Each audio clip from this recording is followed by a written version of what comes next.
Hi, this is Sam Sorbo. Kevin and I have discovered a great American company that supports our traditional values and the work we're doing to restore our culture from the lies of the left. Check out sorbo.nutramedix.com for great health wellness products like my favorite. They have a stress support kit, which I use every day.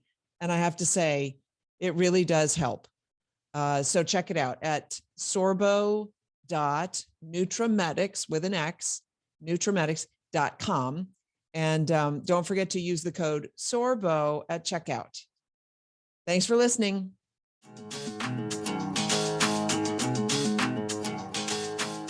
Hi there, Sam Sorbo here for the Sam Sorbo Show. I thought I'd get a couple of emails out of the way and chat with you for just a bit. The first email is about, well, they're both actually about an interview I did with David Brody on Real America's Voice called Around the Water Cooler or At the Water Cooler. The first one is about, he's very complimentary about what I said at the water cooler, what I call what they're doing to our children in schools. It is child abuse.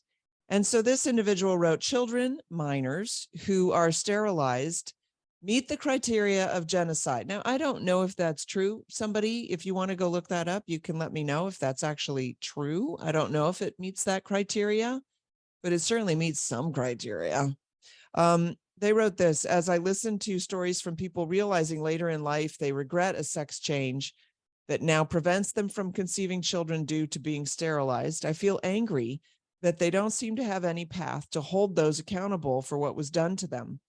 And it's interesting because having just interviewed Chloe Cole, who is an 18-year-old young woman who had, quote unquote, transitioned to trying to live life as a boy, and then eventually decided to transition back after undergoing a double mastectomy at the very young age of 15.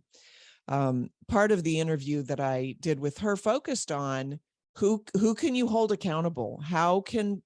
And the reason that we ought to hold people accountable is to prevent other people from preying on young people like she was preyed upon. So her complaint is that no one is allowed to dissuade a young person from thinking that they can transition and change their gender. And so in a sense, and so those people ought to be held accountable. She has suffered irreversible damage at the hands of these people, and they ought to be held accountable. And that's the gist of this email. Why can't these mostly young people file crimes against humanity and an act of genocide against everyone involved with the sterilization process, i.e. teachers, hospitals, everyone who's involved at the hospitals, family and friends, etc. Also, why can't these victims sue all of these same predators? That's my question. What I think is part of the answer is that when they do the surgery, you get a sheaf of papers where you're signing away all your rights. And I am absolutely certain, because the sheets are created by lawyers, that they've covered their bases. And the sheets actually say this surgery is experimental, results may vary, these results are not guaranteed, all of those disclaimers. And so that's my guess. He writes, a lot of people can get involved in the decision process when a child or minor is sterilized. And again, this is genocide. They should all be held accountable. And if it's blocked in the US, there's always the World Court in The Hague. In The Hague, really? So I don't hold out much hope. I think we need a tide shift in the actual culture in the United States. I think parents need to take their children off of social media. Chloe Cole, absolutely, you can tell she holds social media to account for this. She believes that she was lured by Instagram and other social media things, and she tells parents, hey, get your kids off social media. That's one of the things she says. Okay, a second email that I got was just to say thank you for statements on David Brody's show, talking about evolution being taught at our schools, and yet we still send our children there.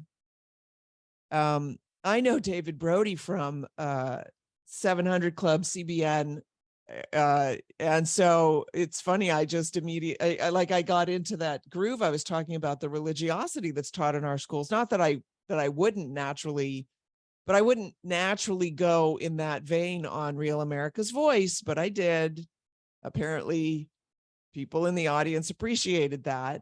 He said this. He said, it messed me up about evolution being taught at our schools, and yet we still send our children there.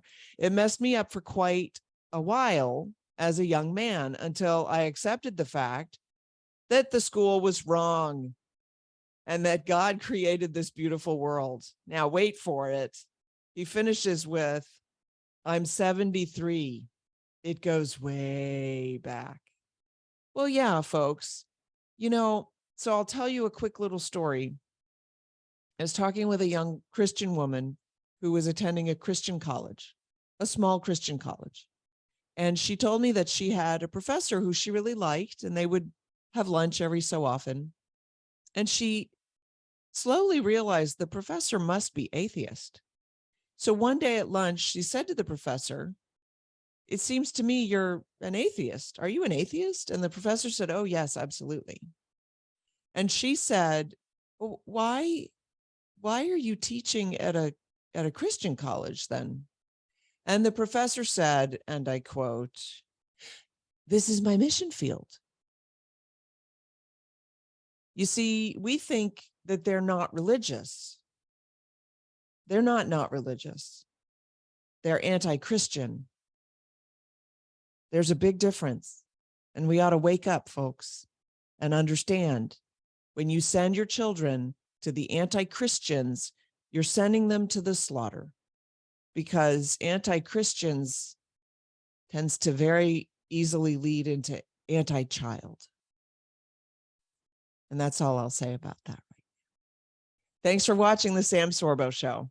See you next time.